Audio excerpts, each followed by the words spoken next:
is Nick Sirianni. You're going to hear from all of them in the show. We got Dan, we got Field, we got Hawk here today. We're going to hear from all of y'all. Everyone's looking spry today, but Adam Schefter is with us all show long. We already have some bad news for the Jets. Fill us in on the breaking news, Adam. Laura, there was no quarterback drama that went down to the end of the week. Aaron Glenn, the Jets head coach, made it official today.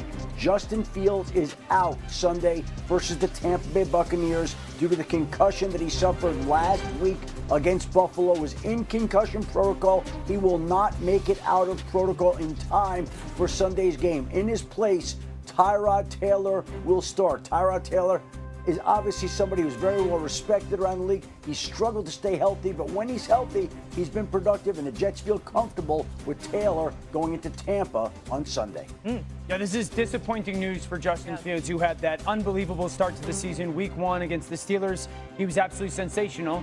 And then start of week 2 against Buffalo, there was a little bit of struggle. There was a couple missed throws, sailing things that led to a turnover, and then all of a sudden the injury happens. So hopefully this is a short period of time that Justin has to miss, and he can get back on the field to see if he can kind of pick up where week 1 ended rather than where week 2 started. We've got more quarterback news, Adam, to get to. What's going on with Brock Purdy? He's going to be limited at practice today, Laura. The 49ers are not giving up hope the idea that he could somehow be back, even though he's battling a left toe injury or toe injury and a left shoulder injury.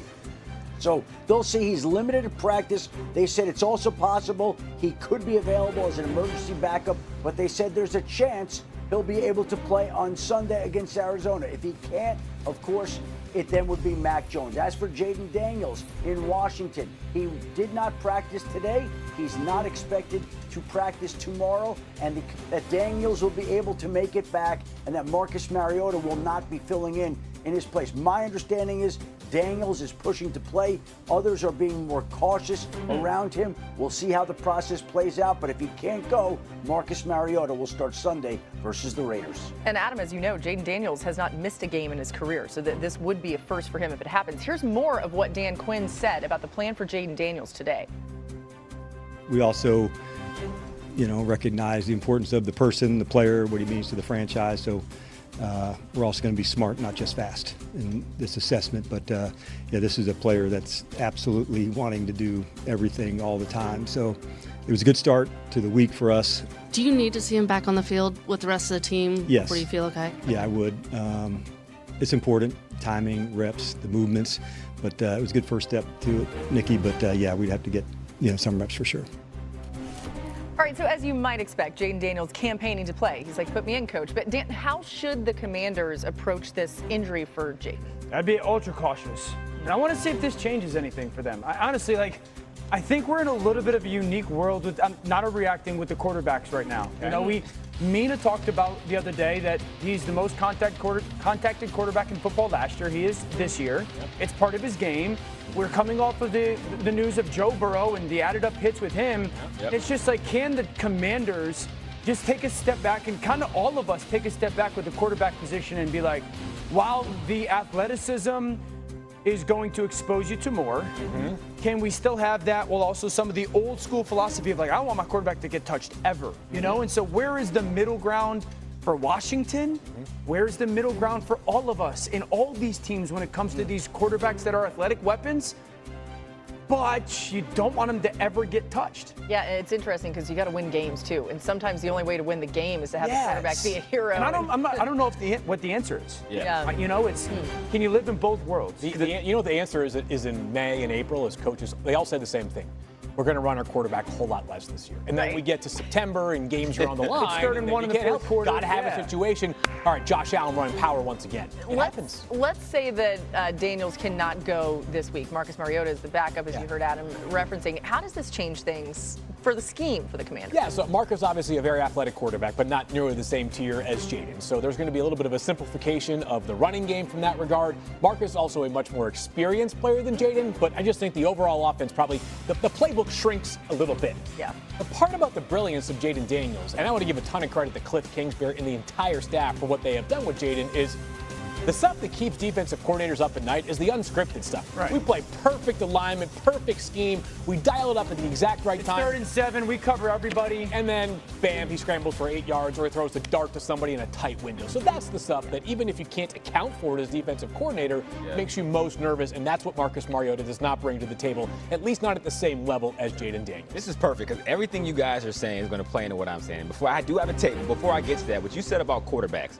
Because, yes, Jayden Daniels is athletic, but him and Joe Burrow, the reason why they're so special is because they will stand in the face of danger and wait till the last possible second for that route to come open and deliver that football. And you're going to take more hits. So that also takes into account. But what the issue is with the Commanders, regardless of who's at quarterback, when you watch the tape against the Green Bay Packers, those receivers did not threaten the DBs at all. And we're going to see on the tape here, Nixon had 5 pass breakups, and here's why. First, you're going to see Carrington Valentine. He's breaking before that receiver is. This is a fear-based league. You have to think about the consequences of your action. If your DBs have the ability to sit on your routes the way that these DBs did, it's going to be hard to get anything open. Yeah, the pass rush matters, but look at Nixon here. They're running the routes for these wide receivers. So what happens? They say, okay, we're going to get them with double moves. And the worst thing happens. They run double moves, it still doesn't work.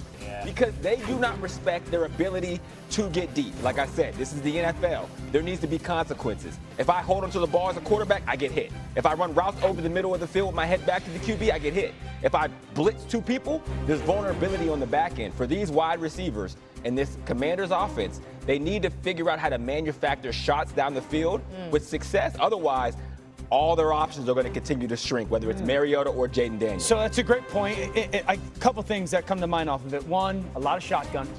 So, and when you're in shotgun, you know this, DBs, the good ones, they're playing with vision. So, like, I can see the quarterback, I can see the receiver. So the quarterback will kind of give me some tells of when he's getting to throw, drop his weight, cock his body, coil, and get ready to throw. So I think that's part of it. I think the second thing is Micah. You know, they know that we got Micah, Rashawn Gary, we're sitting then. And this is something that I've said for 2 years now. If we think offensively that we're just going to line up guys outside and they're going to whoop you one-on-one down the field, you all believe you have Julio Jones.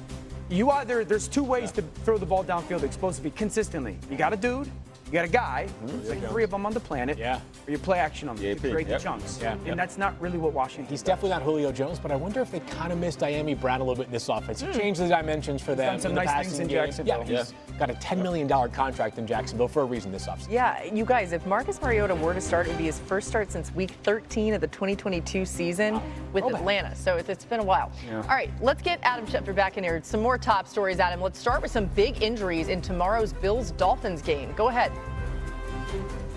Laura, the Bills will be without 2 key defenders. Both Matt Milano, due to a pectoral injury, and Ed Oliver have been ruled out. Storm Duck, a starting cornerback for the Dolphins, also ruled out. And Jalen Waddle is listed as questionable due to a shoulder injury. We'll see if he can go tomorrow night in a big game for both sides. As for Khalil Mack, the Chargers placed him on injured reserve today with an elbow injury that he suffered Monday night against the Raiders. That means that Mack will be out a minimum of 4 games. The team does expect him to be after he misses some time here. Aaron Jones also ready to be the bell cow. Jayden Reed, he'll be out indefinitely, but is expected to return now later in the season, Laura.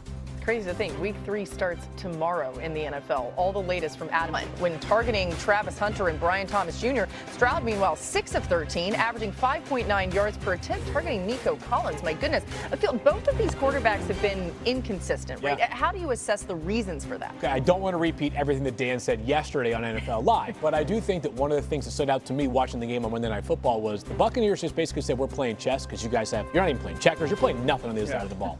You didn't have a plan, you don't have the personnel, and you definitely can't execute when we bring any sort of pressure. How do you not know that's coming when you're facing off against a Todd Bowles defense? By the way, it wasn't just when they were bringing 5, when they were bringing 4 guys. So C.J. Stroud, I'm willing to give a bit more benefit of the doubt than Trevor because it's the beginning of year 3 for Trevor. For C.J., excuse me. Trevor Lawrence, when it's year 5 and we still don't know how good a player is, at least I don't know how good a player is, that leads me to believe that more likely than not, he is not the